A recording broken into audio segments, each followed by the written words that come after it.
it has a completely different flavour on leadership. You can attend what you might call the technical one. So that's very much when we're talking about how to do your job.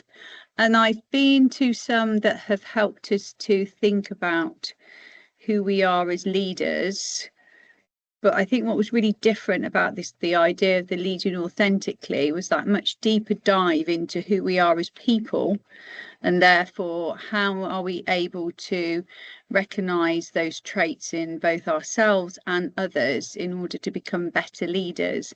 Now, there are some, there's a similar idea through things such as insights discovery and things like that. But I think this looked at it from a completely different perspective, and by having a psychoanalyst involved in it, it was that real organizational development, that real evidence base of Tavistock, and what does that mean for organizations, and how do people work well within high performing, fast-paced organizations, which FE is.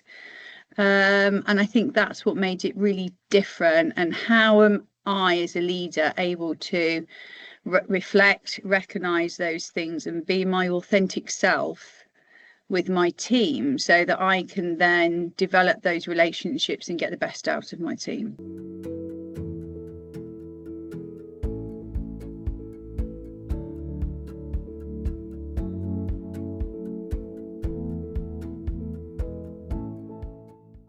So for me personally, I've done some work around that stuff before. So it was a really interesting dynamic. So if I just tell you a little bit about the group. So the group was a really mixed group, which is unusual because quite often you end up with groups that are, pitched at your level. And people get quite stuck on that idea of this is a course for me at my level. There was a big range of senior leadership levels there, from executive principals, deputy principals, to newly appointed assistant principals. So there was a real range, which I thought was really interesting. I think that there was a real interesting dynamic around what some of our colleagues really wanted to see in there, or thought that they were going to do. So, for example, a couple of people really came in with this, like, we're going to go and challenge everybody. We're going to challenge your things and challenge your thinking. And that was quite interesting to see the change in their thinking and dynamics when they realised actually there is that peer reflection, but we're not there to call each other out. Actually, that's not the way of doing it. And I think by having the psychoanalyst in there with that real training on that, able to bring out all that stuff in a much softer way than people even realized, although some of the activities were very, very deep. There was one particular activity and you could feel the energy in the room just kind of dropping when people are really looking at the phrase was your big bad assumptions, which is your core fears, isn't it?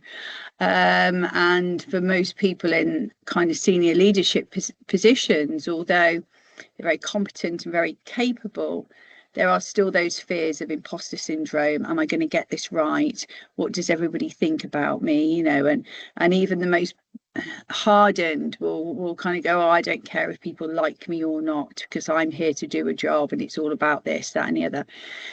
But that's not the truth, is it? Because deep inside all of us, that human condition of, well, actually, I still want people to like me, to respect me, to see that I'm doing a good job. So that was quite interesting, that thing and that change and that dynamic. And I think by having somebody with that level of skill set, they were able to navigate those different personalities in the room and almost bring us to quite to be on par with each other. And ultimately, it doesn't really matter what our role is. We're all there as people.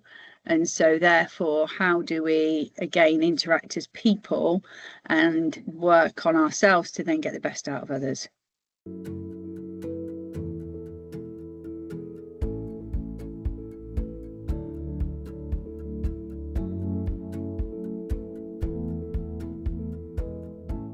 try to instill this in our students, isn't it? You know, children's services talk very much about curiosity. Education talks about curiosity for young people, but it should be the same for us as adults.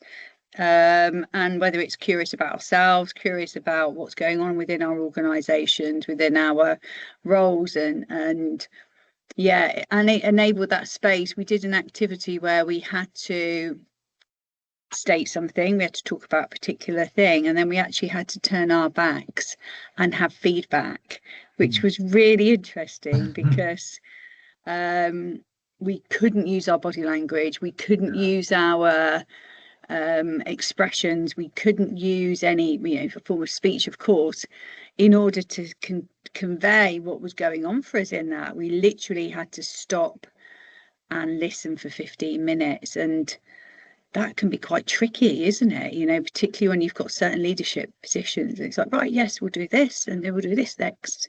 So yeah, that was really good. And it's that ability to be able to pause and reflect. We need to make decisions quickly, but if you don't have enough space in order to process it properly, you're not going to make the right decisions, are you? You're just going to react. And I find if I'm too reactionary, I'm not going to make the right decision.